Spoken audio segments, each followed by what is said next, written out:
Dulan sa 40 ka mga balay ang naugdaw sa sunog nga miigo sa Sitio Kitchen, Barangay Paho, Dakbayan sa Lapu-Lapu.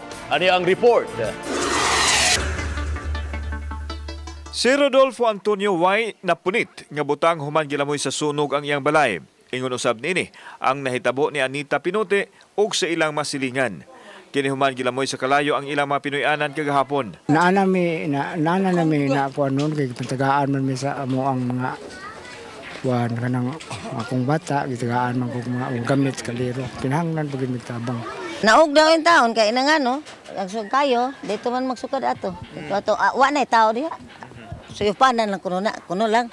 Sa investigasyon sa Bureau of Fire, Lapu-Lapu City District nagsugod ang sunog sa usa ka balay nga walay tao.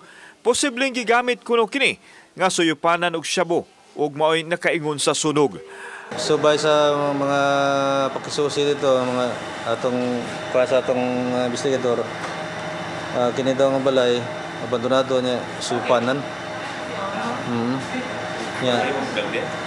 Nya na ang mga tao mo dili mo reklamo ba kay hadlok po sila. Na ako na kausa nga nabantayan nila nga wa ni tao nya nay gasiga dito nga kayo.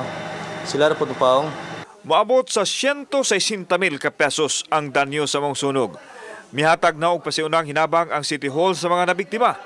Samtang gipadayag ni Mayor Pastradasa nga dili na pabalikan og tukod ug balay ang maong dapit nga nahimutang sa 3-meter easement zone.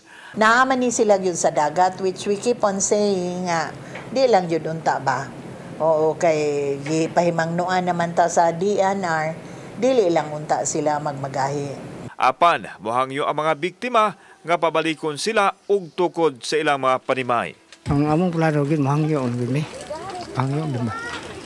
Sa inyong hangyo nga mo kuan yun bigtukod og pwede balik bigtukod.